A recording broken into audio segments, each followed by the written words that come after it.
దాకా ఫోన్లు చేస్తూనే ఉందండి.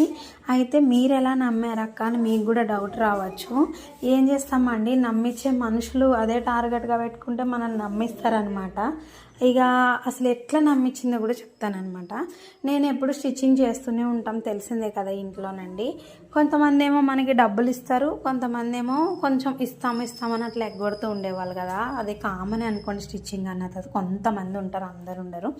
ఇంకా ఈమె చెప్పే విధానం ఏంటంటే, మీకు ఎలాగా నెక్స్ట్ మంత్ నుంచి నేను 30,000 ఇస్తా కదా సిస్టర్, అన్నయ్యకి కూడా నేను వర్క్ చూస్తాను, మాకు తెలిసిన వర్క్స్ చాలా ఉన్నాయి, మా ఆయన దగ్గర అయినా సరే మీకు వర్క్ ఈజీగా ఆయన రాగానే పెట్టేసుకుంటారు, లేదు అన్నయ్యకి అక్కడ నచ్చలేదంటే ఇంకా వేరే చోటైనా చూస్తాం, ఈలోపు నేను ఎలాగ మీకు కరెక్ట్గా శాలరీ ఇస్తాను కాబట్టి మీరు అవి చూసుకుంటూ ఉండలోగానే అన్నకు జాబ్ దొరికేస్తుంది అని చెప్పిందండి. రూమ్ కూడా మీకు టెన్షన్ లేదు, నేను ఆల్రెడీ చూసి పెట్టేశాను, ఇంకేం టెన్షన్ మీకు.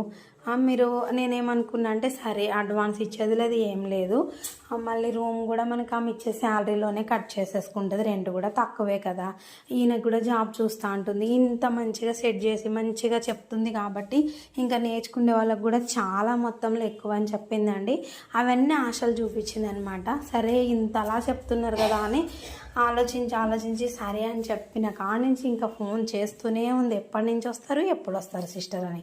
నాకేమో అప్పుడు అక్కడ వచ్చే ముందు మీరు గమనించినట్లయితే ఎంతగానో అసలు కుట్టే బట్టలేమో పెళ్లి గిరాకీలు అవి స్టిచ్ చేసుకుంటూ అయినా సరే వస్తానని మాట ఇచ్చాను కదా అని ఇక్కడికి వచ్చిన తర్వాత అండి, ఇక రాకముందే నాకు అడ్వాన్స్ అనేది వేసింది కదా అని మళ్ళీ అసలు మనకు అట్లా ఎంత నమ్మకంతో వేసారు అని చెప్పి నేను వచ్చాను, తను ఇలా వేస్తే ఖచ్చితంగా వస్తుంది అని ఆమె టార్గెట్ పెట్టుకుంది, మనకు అర్థం కాలేదన్నమాట.